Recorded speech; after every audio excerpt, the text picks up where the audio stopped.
জ্বালানি সংকটের খবর জানাতে পঞ্চগড় থেকে সহকর্মী হোসেন রায়হান আমাদের সাথে যুক্ত হয়েছেন। রায়হান, আপনার কেমন দেখতে পাচ্ছি প্রচুর বাইক সারিবদ্ধভাবে আছে, কতটা প্রভাব পড়লো নতুন দাম কার্যকরে? Furniture just smarter, JMG furniture. Sharif, বিগত 2 মাস ধরে যে বিড়ম্বনা রয়েছে জ্বালানি সংকটে, সেটি আস্তে আস্তে কিন্তু প্রকট হচ্ছে। মানুষের ক্ষোভ চরমে। আমি যে পাম্পে দাঁড়িয়ে আছি এটি জেলা সদরের একটি পাম্প, করতোয়া ফিলিং স্টেশন। এখানে মানুষজন সেই 6টা থেকে অপেক্ষা করছে। প্রশাসনের পক্ষ থেকে তেল সরবরাহের যে বিষয়টি সেটি নিশ্চিত করা হয়েছিল সকাল 8টার মধ্যে। এখন এটি গড়িয়েছে 10টায়, অর্থাৎ 10টার সময় যখন তেল নিতে আসছে মানুষের ক্ষোভ। তারা বলছে যে অনেক স্কুল শিক্ষক আছে, এনজিও কর্মী আছে, সরকারি কর্মকর্তারা কর্মচারীরা আছে, তারা এই 10টায় তেল নিয়ে কখন অফিস আদালত এবং তাদের কাজে যাবে, এটা নিয়ে সাধারণ মানুষের মধ্যে একটা ক্ষোভ সৃষ্টি হয়েছে। এখানে অনেক মানুষ অভিযোগ করেছে যে আসলে আগে 8টায় ছিল, আমরা তেলটা নিতে 1 ঘন্টা লাগতো, 9টার মধ্যে আমরা আমাদের সব কাজ করতে পারতাম, কিন্তু এখন 10টায় তেল সরবরাহ করা হচ্ছে, এখানে এসে লাইনে দাঁড়ায় 4-5 ঘন্টা থাকতে হচ্ছে। দিনের অধিকাংশ সময় কিন্তু তেলের পিছনে এবং পাম্পে দাঁড়িয়ে থাকে, তাদের সময় নষ্ট হচ্ছে।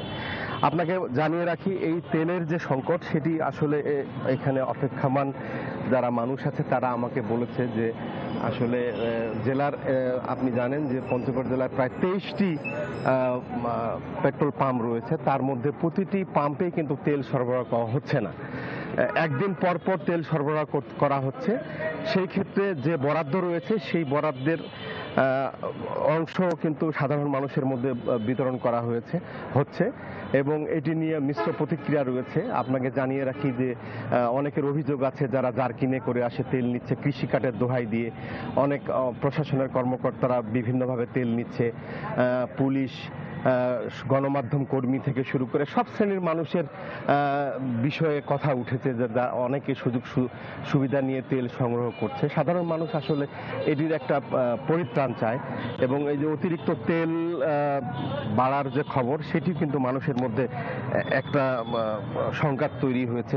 আর পাশাপাশি আপনাকে জানিয়ে রাখি যে পঞ্চগড় জেলার যে সীমান্তবর্তী বাংলাবান্ধা, এখানে চতুর্দেশীয় একটি বন্দর রয়েছে। এই বন্দর থেকে প্রতিদিন আপনার পাথর আমদানি হয় এবং এই পাথর বাংলাদেশের অর্থ বাণিজ্যে একটা বড় ধরনের ভূমিকা পালন করে। এই পাথর বাংলাদেশে আসার পর ক্রাশিং মেশিনের মাধ্যমে এই পাথর ভাঙা হয় এবং এটি বাংলাদেশের বিভিন্ন চালান ক্ষেত্রে যায়।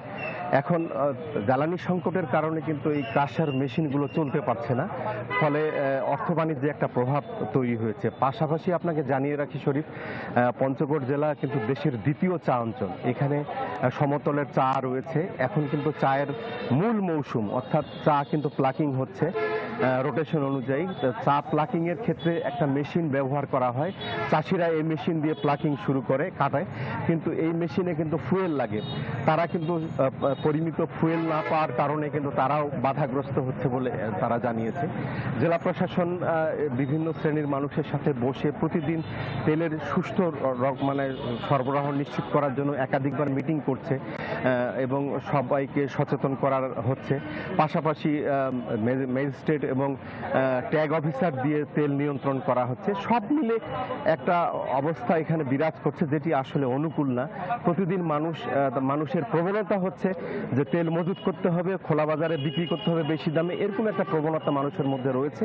এটি নিরসন করতে না পারলে এবং এই জায়গা থেকে বের হতে না পারলে কিন্তু আসলে এই সংকটটা থাকেই যাবে। এমনটি ছিল শরীফ আমার কাছে পঞ্চগড় জেলার সার্বিক তেলের পরিস্থিতি। রায়হান, ধন্যবাদ আপনাকে।